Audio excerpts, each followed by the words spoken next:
Note ಕೊಟ್ಟು vote ಕೇಳೋರ ಮಧ್ಯ entertainment ಕೊಟ್ಟು ಫಾಲೋ ಕೇಳ್ತಿದ್ದೀನಿ. ದಯವಿಟ್ಟು ನನ್ನ ಚಾನಲ್ ಲಾಸ್ಟ್ ಆನ್ ರೋಡ್ಸ್ನ ಸಬ್ಸ್ಕ್ರೈಬ್ ಮಾಡೋದು ಮರಿಬೇಡಿ. ಸ್ಟಾಮರಿಂಗ್ ಪ್ರಾಬ್ಲಮ್ ಇತ್ತು, ಸೊ ಜನರ ಮುಂದೆ ನಿಂತ್ಕೊಂಡು ಮಾತಾಡೋಕ್ಕೆ ಒಂಥರ ಆಗ್ತಿತ್ತು. ನನ್ನ ಪ್ರತಿಯೊಂದು ಬ್ಲಾಗ್ನು ಒಂದು ವರ್ಗದ ಜನಕ್ಕೆ ನಾನು ಡೆಡಿಕೇಟ್ ಮಾಡ್ತಾಯಿದ್ದೀನಿ. ಇದರಲ್ಲಿ ಬರೋ ದುಡ್ಡನ್ನ ನಾನು ಯಾವ್ದಾದ್ರು ಚಾರಿಟೀಸ್ಗೆ ಹೆಲ್ಪ್ ಮಾಡಬೇಕು ಅಂತ ಅಂದ್ಕೊಂಡಿದ್ದೀನಿ. ಈ ಜರ್ನಿ ಈಸಿನೂ ಇರಲಿಲ್ಲ, ನೀವು ಇಲ್ದಿದ್ರೆ ಈ ಜರ್ನಿನೇ ಆಗ್ತಿರ್ಲಿಲ್ಲ. ನೀವೇ ನಂಗೊಂದು ಸ್ಫೂರ್ತಿ, ನಿಮ್ಮಿಂದಲೇ ನಂಗೊಂದು ಕೀರ್ತಿ ಅಂತ ಹೇಳ್ತಾ ಈ ಎಪಿಸೋಡ್ ನಿಮಗೆ ಅರ್ಪಣೆ.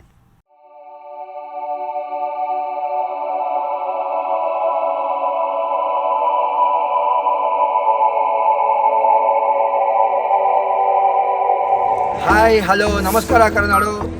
ನಾನು ಇವತ್ತಿದ್ದೀನಿ ಶೃಂಗೇರಿಯಲ್ಲಿ. ಸೊ ನಾನು ಶೃಂಗೇರಿಗೆ ಏನಕ್ಕೆ ಬಂದೆ ಅಂದರೆ, ಇವತ್ತು ನನ್ನ ಚಾನಲ್ಗೆ 1000+ ಸಬ್ಸ್ಕ್ರೈಬರ್ಸ್ ಆಗಿದ್ದಾರೆ. ನನ್ನ ಲೈಫಲ್ಲಿ ಇದು ಸಿಕ್ಕಾಪಟ್ಟೆ ಸ್ಪೆಷಲ್ ಮೂಮೆಂಟ್ ಅಂತಲೇ ಅನ್ಬೋದು. ಸೊ ಅದಕ್ಕೆ ನಾವು ದೇವಿ ದರ್ಶನ ಮಾಡ್ಕೊಳ್ಳೋಣ ಅಂತ ಬಂದ್ವಿ. ಅದಷ್ಟೇ ಅಲ್ಲದೆ ನನಗೆ ಇದು ಏನಕ್ಕೆ ಈ ಮೂಮೆಂಟ್ ತುಂಬ ಸ್ಪೆಷಲು ಅಂತಂದರೆ, ನಾನು ಈ ಚಾನಲ್ನ ಓಪನ್ ಮಾಡೋದಕ್ಕೆ 3 ಮೇನ್ ರೀಸನ್ಸ್ ಇತ್ತು. ಅದರಲ್ಲಿ ಫಸ್ಟ್ ರೀಸನ್ ಏನು ಅಂದರೆ, ನಾನು ಸಿಕ್ಕಾಪಟ್ಟೆ ಟ್ರಾವೆಲ್ ಮಾಡ್ತಿದ್ದೆ. ಸೊ ಆ ಎಕ್ಸ್ಪೀರಿಯನ್ಸ್ನ ಜನರ ಜೊತೆ ಹಂಚ್ಕೋಬೇಕು ಅಂತ ಅನ್ನಿಸ್ತು.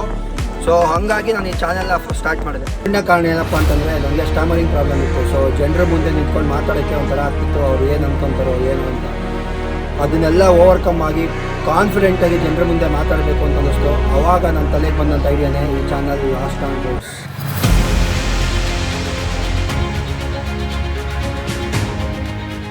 ನೀವೆಲ್ಲ ನಾನು ಕೇಳ್ಬೋದು, ತುಂಬ ಜನ ಟ್ರಾವೆಲ್ ಬ್ಲಾಗರ್ಸ್ ಇದ್ದಾರೆ, ನಿಮ್ದೇನು ಸ್ಪೆಷಲು ಅಂತ.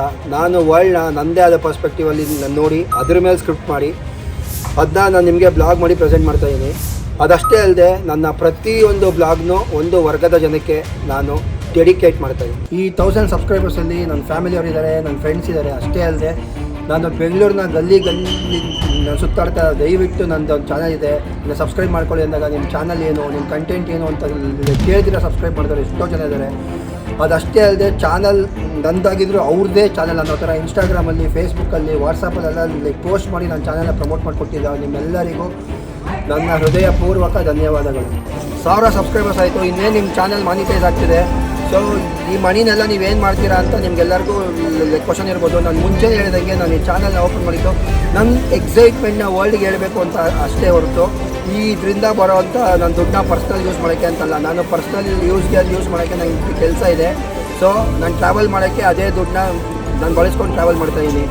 ನಿಮ್ಮೆಲ್ಲರಿಗೂ ಮುಂಚೆನೇ ನಾನು ಹೇಳಿದಂಗೆ ಇದರಲ್ಲಿ ಬರೋವಂಥ ದುಡ್ಡನ್ನ ನಾನು ಯಾವ್ದಾದ್ರು ಚಾರಿಟೀಸ್ಗೆ ಹೆಲ್ಪ್ ಮಾಡಬೇಕು ಅಂತ ಅಂದ್ಕೊಂಡಿದ್ದೀನಿ. ಇಷ್ಟು ದಿವಸ ನಾನು ಪರ್ಸ್ನಲ್ ದುಡ್ಡಲ್ಲಿ ಮಾಡ್ತಾಯಿದ್ದೆ.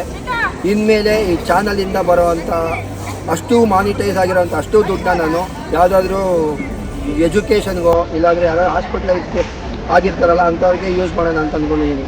1000, 10,000 ಆಗಲಿ, 10,000, 1 ಲಕ್ಷ ಆಗಲಿ, ಇದೇ ಥರ ನೀವು ನನ್ನ ಜೊತೆಗೆ ನಿಲ್ತೀರಾ ಅಂತ ಅಂದ್ಕೊಂಡಿದ್ದೀನಿ.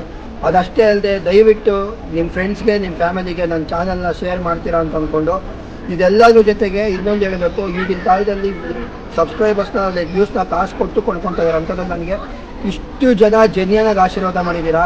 ಇದೇ ಥರ ನಿಮ್ಮ ಆಶೀರ್ವಾದ ನನ್ನ ಮೇಲೆ ಯಾವಾಗಲೂ ಇರುತ್ತೆ ಅಂತ ಅಂದ್ಕೊತ ನಿಮ್ಮನ್ನು ಮತ್ತಷ್ಟು ಎಂಟರ್ಟೈನ್ ಮಾಡ್ತೀನಿ. ನನ್ನ ಚಾನಲ್ನ ಸಬ್ಸ್ಕ್ರೈಬ್ ಮಾಡಲ್ಲ ಅಂದರೆ ದಯವಿಟ್ಟು ಸಬ್ಸ್ಕ್ರೈಬ್ ಮಾಡ್ಕೊಳ್ಳಿ. ಮತ್ತೊಂದು ಸಲ ನನ್ನ ಚಾನಲ್ನ ಹೇಳ್ತಾ ಇದ್ದೀನಿ, ಲಾಸ್ಟ್ ಆನ್ ರೋಡ್ಸ್ ಅಂತ. ಪ್ಲೀಸ್ ಸಬ್ಸ್ಕ್ರೈಬ್ ಮಾಡಿ. ಇದೇ ಥರ ನನಗೆ ಸದಾಕಾಲ ಸಪೋರ್ಟ್ ಮಾಡ್ತಾಯಿದ್ದೀನಿ.